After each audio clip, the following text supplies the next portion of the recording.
আজকের আমি আপনাদের লাউ শাক কাতলা মাছের পেটি দিয়ে রান্না করে দেখাবো, আর খুব কম তেল মশলা দিয়ে। খুব বেশি তেল মশলা দেবো না, কিন্তু খেতে অসাধারণ লাগে। আর দুপুরে ভাতের সঙ্গে এই রেসিপিটা যদি থাকে তাহলে আর কোনো কিছুর দরকার পড়বে না। তো কিভাবে এই সহজভাবে এই রেসিপিটা বানাচ্ছি সেটা দেখে নেওয়া যাক। প্রথমে আমি লাউ শাক নিয়েছি, আর দেখেই বুঝতেই পারছেন একদম একদম তাজা তাজা লাউ শাক। তো এই লাউ শাকটা আমি ভালো করে মানে কেটে নেব। এর আঁশ ছাড়িয়ে ভালো করে কেটে ধুয়ে পরিষ্কার করে নেব। আর আমি কাতলা মাছ নিয়েছি, পেটির মাছ। এখানে আমি হলুদ গুঁড়ো, লবণ, সামান্য একটু হাতে সর্ষের তেল নেব, নিয়ে আমি মাখিয়ে নেব। মাখিয়ে নেওয়া হয়ে গেছে। এবার এটা সাইডে সরিয়ে রাখবো। এরপর আমি গ্যাসটা অন করে দেব, দিয়ে গ্যাসের উপর কড়াই বসিয়ে দেব। কড়াই গরম হয়ে গিয়েছে, ওর মধ্যে সর্ষের তেল দিয়ে দেবো পরিমাণ মতো, মাছটা ভাজার মতো।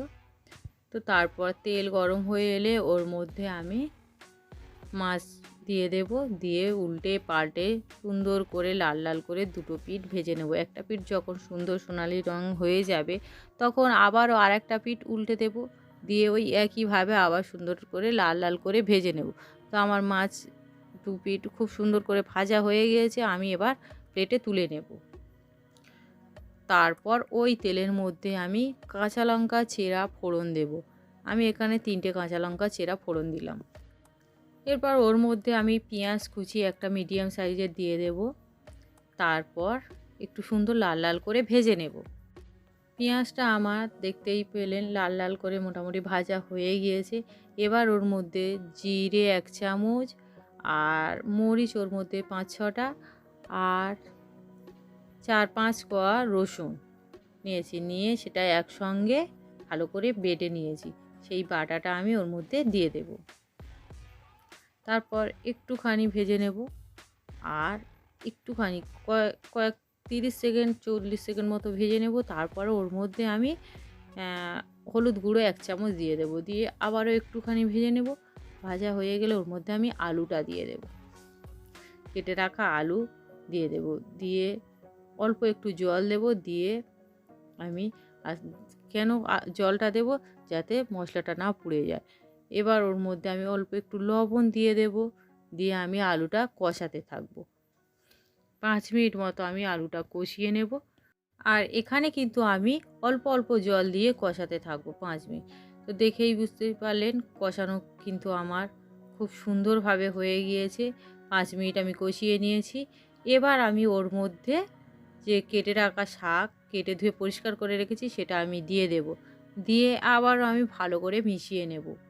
আর এই শাকটা দিয়েছি, এবার আমি ওর মধ্যে কিন্তু লবণ দেব, তাহলে কী হবে, শাকটা তাড়াতাড়ি একটু নেতিয়ে মতো যাবে, বা একটু মুচে যায় বলে না, সেটাই হবে। তারপরে ভালো করে কষিয়ে নিতে থাকবো। খুব বেশি কিন্তু আমি বেশি মশলা দিচ্ছি না, একদম সামান্য মশলা দিয়ে বানানো এই রেসিপিটা যদি আপনারা খান তো বারবার এই রকমভাবেই কিন্তু বানিয়ে খেতে ইচ্ছা করবে। শাক থেকে দেখেই বুঝতেই পারলেন মোটামুটি জল বের হয়েছে। এই জলটা যখন শুকিয়ে আসবে তখন আমি কিন্তু ওর মধ্যে একটা মিডিয়াম সাইজের টমেটো দেব। এখানে টমেটো বেশি দেওয়ার দরকার নেই, একটা দিলে টেস্টটা খুব সুন্দর আসবে, যেহেতু মাছ দিয়ে রান্না না। তো তারপরে আমি টমেটোটা দেওয়ার পরে আমি ঢাকা বন্ধ করে দেব, দিয়ে 1 মিনিট পরে আমি ঢাকাটা খুলবো, খুলে একটু ভালো করে মিশিয়ে নেব। তারপরে আমি ওর মধ্যে পরিমাণ মতো জল দিয়ে দেব। জল দেওয়া হয়ে গেলে ভালো করে একটুখানি চারিদিকটা একটু ভালো করে একটু মিশিয়ে দেব খুন্তির সাহায্যে। তারপরে আমি ঢাকা বন্ধ করে জলটা বা ঝোলটা ফোটার জন্য অপেক্ষা করব। যখন ঝোল ফুটে আসবে তখন ওর মধ্যে আমি ভেজে রাখা মাছ দিয়ে দেব, আর আর দুটো কাঁচা লঙ্কা দিয়ে দেব, দিয়ে আমি ঢাকা বন্ধ করে আমি রান্না করে নেব। যখন ঝোলটা মোটামুটি এইরকম শুকিয়ে আসবে, দেখেই বুঝতেই পারছেন, এই সময় আমি একটু কাঁচা সর্ষের তেল 1 চামচ মতো দিয়ে দেব, দিয়ে ঢাকাটা বন্ধ করে দেব। ঢাকা বন্ধ করে 1 মিনিট মতো জাল দিয়ে দেব। খুব 1 মিনিট মতো আবারও রান্না করব। 1 মিনিট পরে আমি গ্যাসটা অফ করে দেব, দিয়ে তারপর আমি পরিবেশনের জন্য প্লেটে বা পাত্রে সার্ভ করে দেব। দেখুন দেখতে কতটা সুন্দর হয়েছে, খেতে কিন্তু দুর্দান্ত আর একদম অল্প তেল মশলা দিয়ে বানানো। তো এই রান্নাটা এতটা পুষ্টিকর, এতটা স্বাস্থ্যকর রেসিপি, আপনারা যদি এই রেসিপিটা বানিয়ে দুপুরবেলা ভাতের সঙ্গে খান তো তাহলে এই আর অন্য কোনো রেসিপির দরকারই পড়বে না। এই রেসিপিটা হলে পুরো ভাত, এক থালা ভাত নিমেষেই শেষ হয়ে যাবে। তো অবশ্যই আপনারা বাড়িতে এইভাবে আপনারা লাউ শাক দিয়ে মাছ রান্না করে দেখবেন, আর কেমন হয়েছে সেটা আমাকে কমেন্ট করে জানাবেন। আমার এই রেসিপিটা যদি ভালো লাগে তাহলে আমার চ্যানেলকে লাইক, কমেন্ট, শেয়ার ও সাবস্ক্রাইব করে পাশে থাকা বেল আইকন প্রেস করে দেবেন, যাতে আমি পরবর্তী ভিডিও দেওয়ার সঙ্গে সঙ্গে আপনারা প্রথমেই দেখতে পান। সবাই ভালো থাকবেন, সুস্থ থাকবেন। ধন্যবাদ সবাইকে।